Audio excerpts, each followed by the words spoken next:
Okay, this video is meant to help you with the assignments in Module 4, which deals with the social sciences. So the social sciences also use APA style, just like the natural sciences, so there's some overlap, right? Anytime that you have categorical distinctions between things, the lines are a bit fuzzy, and there's always a little bit of overlap in the fuzz where those categorical distinctions seem like they cross and meet. There's a little bit of overlap there. Make sure you review the introduction and the learning objectives, that you know the due dates for the assignments. You have the same APA formatting resources and the same link to the website for Fayetteville Tech and NC Live for research. You are essentially going to spend these weeks working on a single assignment, and that is this social science study proposal.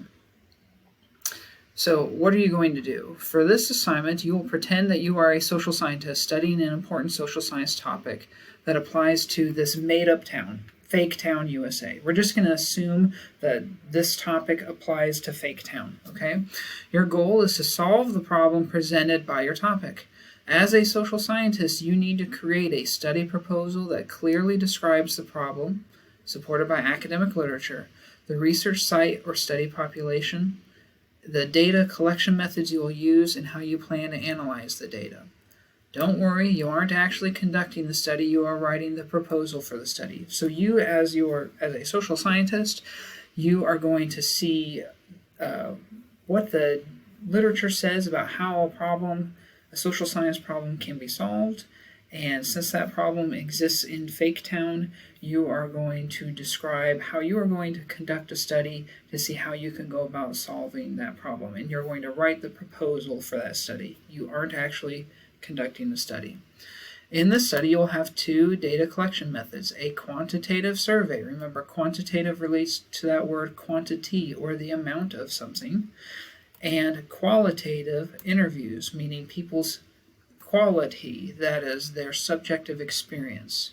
Okay, so you're going to have to pick two groups of people that deal with this social science topic, and you're going to survey some of them, and you're going to interview some of them. Again, you're not actually giving out the survey or doing interviews with people. You are writing it as if you were going to. What your plan would be to actually go about doing this. You're going to use a Likert scale for your quantitative survey, and I'll show you an example of that in a moment. But you first want to choose and narrow the focus of your research, right? You want to figure out what topic you want to talk about.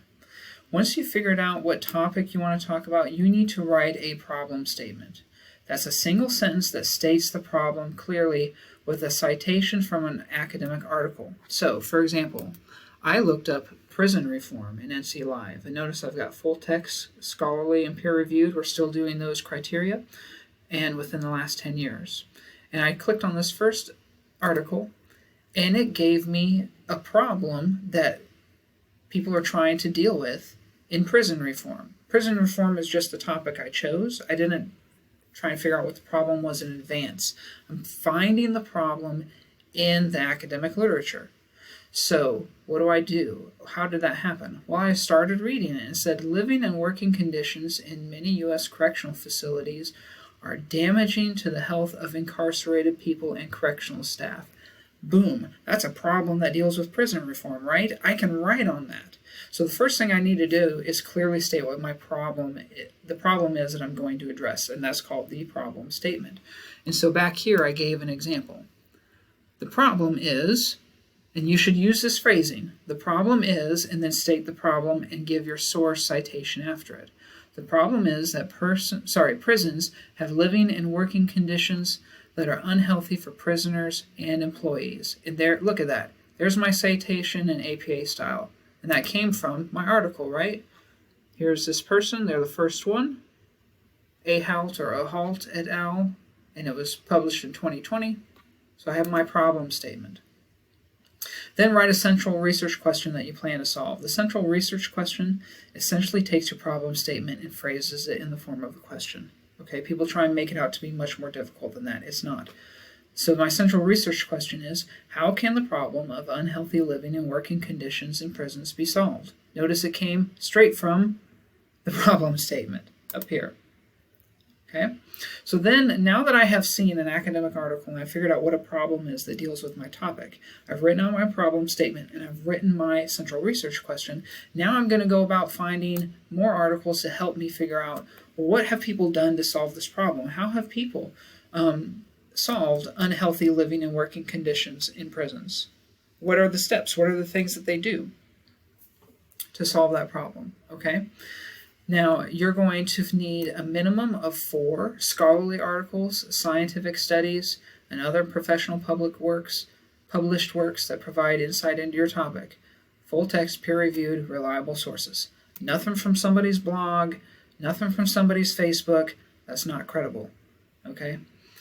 They need to be done, been published within the last 10 years.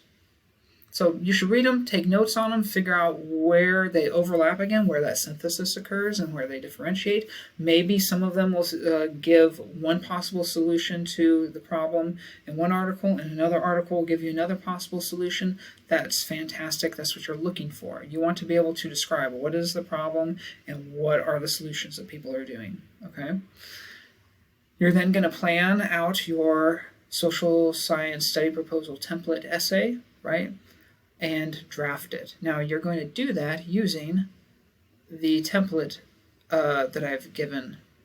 I've given you an example. Okay, so I have it right here. You're going to need to create, of course, the title page that looks like this with your title, your name, all this good stuff, right? Your name, again, your name here, and your FTCC email address. You're going to type an abstract. Notice here that rather than having an example, I've told you what to do, right? The abstract should be left aligned with no indent for the first line. The abstract should be 100 to 150 words long, and it should include your problem statement, the central research question, blah, blah, blah, blah, blah.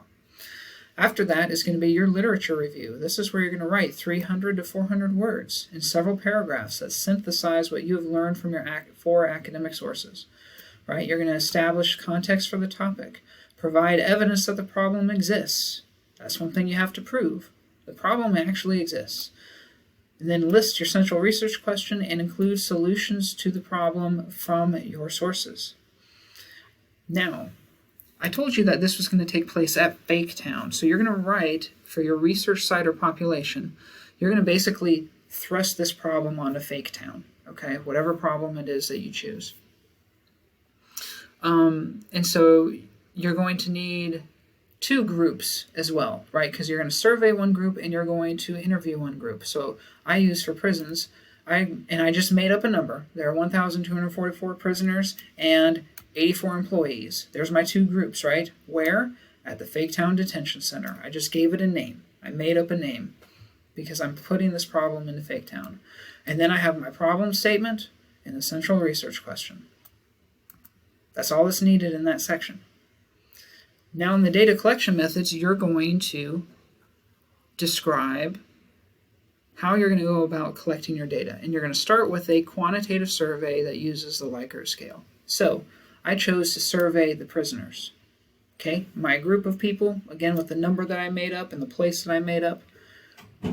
Now I'm going to say below are the 10 statements the prisoners rated on the Likert scale. Now, this is what a Likert scale looks like. A Likert scale contains statements that people use, and they rate how strongly they agree or disagree with that statement. So, for example, since I'm surveying prisoners in terms of like the health conditions, I might write something like, the common areas are clean. And then they can rate whether they strongly agree, feel neutral, disagree, or strongly disagree. I might say something like, I have quick access to medical care, because there's nurses and doctors who work in prisons and everything as well, and they can strongly agree or disagree. Now, here's a couple things to keep in mind. You are not asking questions in your Likert scale. You are making statements, and these are statements that people must be able to agree or disagree with. Okay? So you should avoid things like loading the question, like saying things like, all prison guards are evil, therefore, whatever. Notice that you're loading up the person to answer in a certain way. You are preparing them to answer in a certain way by giving them this context, okay, this bias, and you can't do that. You need an objective statement that they can rate their own beliefs on that topic. Also, make sure that you don't ask or make two different statements, right?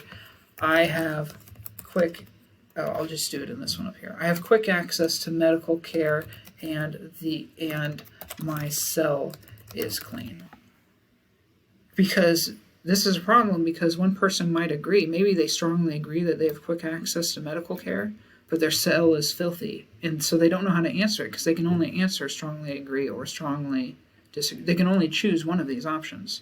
So you want to avoid having two different statements within one statement. You want one topic that's clear, use common language for whoever your group of people will be that you're surveying. That's what you want to do. Now, you're going to come up with 10 statements on your Likert scale. There you go. There they are. For your population to rate. The next thing is you're going to do qualitative interviews. Okay, so you're going to say the interviews were conducted with whom? Oh, well, I surveyed the prisoners or the inmates, so now I'm going to interview that second group, my detention officers, the officers at the jail, and then list the questions. Now, the questions should be followed with a question mark, right? These aren't statements, these are now questions, and they should be open-ended questions. What in the world do I mean by that? Open-ended means that it is a question that invites the person to respond to at length. So it's not going to be a simple yes or no question. A yes or no question is no good, right? You want this person who works at this location that where your problem exists. You want this person to be able to give you their perspective and to give their advice on how the problem could be solved. So you need to then ask an open-ended question or 10 open-ended questions where they can respond at length. And that's what you're going to list here are your 10 questions for that second group. Remember, you have chosen a problem. You're inputting that problem. You're kind of thrusting it into Fake Town, but you also need a specific location. For me, since I'm doing prison reform, I made up the name of a prison and put it in Fake Town, okay? If you're doing some other topic, you figure out, well, where would people work with this topic? Maybe you're doing something that deals with drug rehabilitation. Well, where would people like that be? At a drug rehab center, right? Maybe you're doing something that deals with fighting for women's rights. Well, where would that be? What specific rights are you talking about? And then where would those people be? And you pick two groups that interact at that location, right? You're going to survey one group and you're going to interview the other. Okay? Now, but I'm going to do the analysis in a second video instead. But you see I included the length and the APA formatting details down here as well. If you're struggling to come up with a topic on your own, I gave you a link right here, which gives a whole bunch that you can work with. You can pick one of those. Those are social science topics. If you need more information about Likert scales, you can look at these. Just keep in mind that some of these do point out that they say that a Likert scale can be done with questions for the sake of our assignment. Even though that's true, we are doing it as statements. So you must use the Likert scale as statement instead of as a question and save the questions for the interviews. Okay, so that's your overview. You'll give me a progress report at one point. You can also submit an optional instructor review, so you can submit your paper for me to look at and give you feedback on, and then you'll submit the final one here.